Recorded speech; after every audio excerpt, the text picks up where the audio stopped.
Hey, thanks so much for finding the video. Do us a favor. If you haven't done so yet, please subscribe. And be sure to leave your comment. We love to interact. Enjoy the video.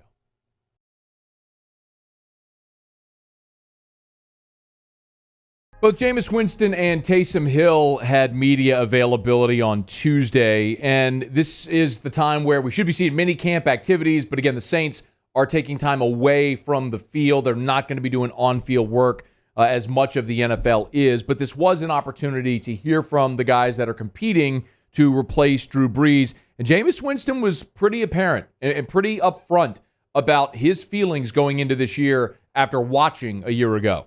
It's all about being able to be humble and keep your eyes on the prize. Like, I'm staying onward. Like, I'm moving forward in everything that I do. I have to get better every single year, whether it's a great year or not so good year. My 7 years, about to be 7 years in this league, has been a blessing because I worked my whole life to have the opportunity to be a starting quarterback in this league. One year not playing has just made me even hungrier to get back at the realm and lead a team. I think you all know my feeling on this situation, as I've stated it many times. And I think Jameis Winston is going to continue winning over this fan base the more you hear him talk.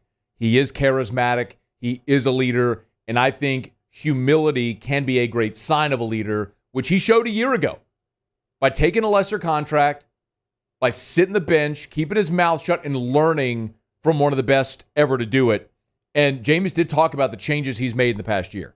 It's a process, right? When you first start a job, you're trying to fill out and you go all in and you learn different things along that path.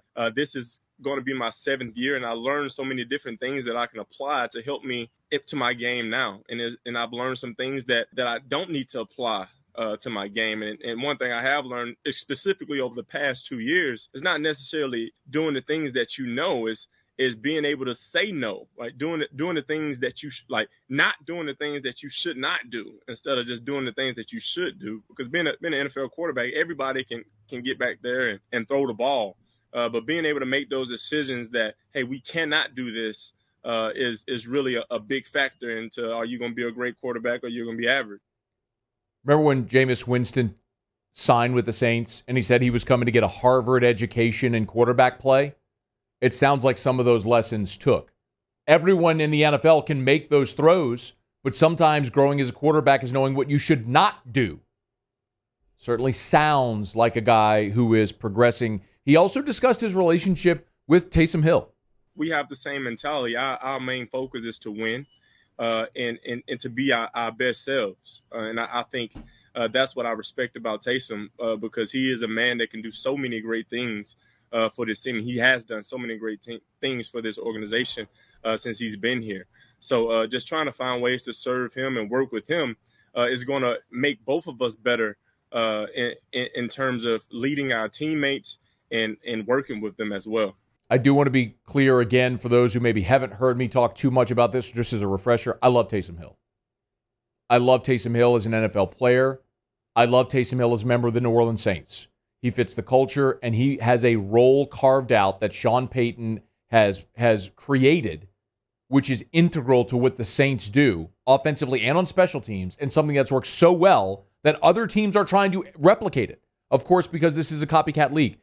I don't think Taysom Hill will ever be a starting quarterback in the NFL, but it is at least intriguing that he's heading into an offseason for the first time, focusing on playing quarterback instead of his slash role. Here's what Taysom Hill talked about a little bit here with what he's working on under center.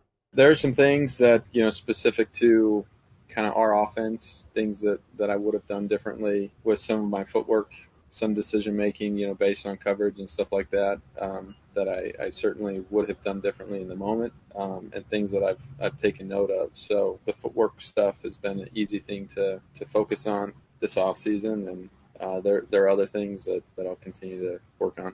Of course, you got two quarterbacks stylistically are very different. So Taysom Hill also talked about tailoring this offense to two different quarterbacks.